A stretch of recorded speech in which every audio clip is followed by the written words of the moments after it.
The University Challenge presenter, 71, returns for another episode of the student quiz show this evening on BBC Two.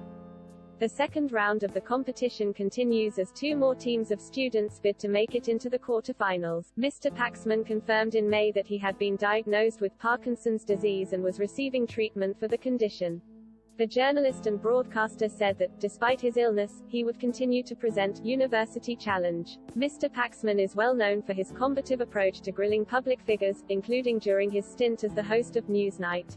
He has also tackled the big questions of the day for decades, including that of the monarchy. Mr. PAXMAN, who was a Republican in his youth, came around to the idea of a monarchy while researching for his book, On Royalty. He concluded, after looking into it over a period of time, that it is a better system than one that could be devised today. His research meant he has some interesting insight as to how the firm works, which he bestowed upon students an event in 2012. During the Anthony Sampson seminar, he explained why members of the royal family often join the military. Prince William was in the RAF, while Prince Harry joined the British Army and even served 2 tours of Afghanistan. Meanwhile, Prince Charles and Prince Andrew were both in the Royal Navy, as was their father Prince Philip. The first reason he gave was that those serving in the armed forces were unlikely to have their comrades tittle-tattle to the press, unlike in most other walks of life. The second was that servicemen and women swear an oath to the monarch and it is important that they understand that world.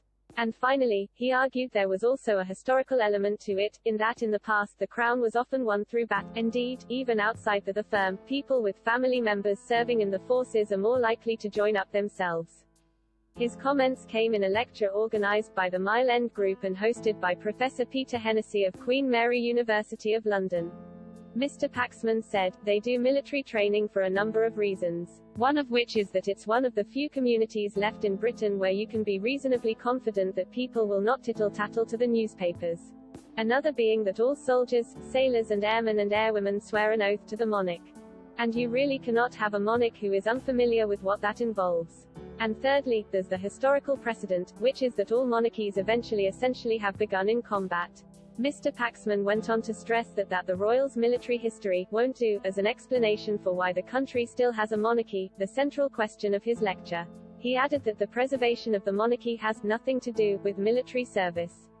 The presenter also looked at some of the British royals who have served in the armed forces throughout history. The Queen's father, George VI, who later became king, experienced combat during World War I at the Battle of Jutland with the Royal Navy. His elder brother, Edward VIII, who later abdicated the throne to him, was stationed in France during the war. However, Edward, much to his disappointment, was kept far from the front line over fears he might be captured by the Germans. Mr. PAXMAN said that in recent years, royals' military deployments have become a very big problem. He referenced the military service of modern royals such as Prince Harry, pointing out that royals now pose a security risk when deployed to the front line. The broadcaster said that, compared to previous generations of the royal family, it was now a liability to have royals so far up the line of succession in the midst of the action, and that they put their colleagues' lives at risk just by being there. Indeed, the Duke of Sussex had to return home early from his first tour of Afghanistan because it was leaked he was out there, jeopardizing the safety of his unit. He said, they become such a high-value target that they jeopardize the lives of their comrades. University Challenge airs on BBC Two from 8:30 p.m. to 9 p.m.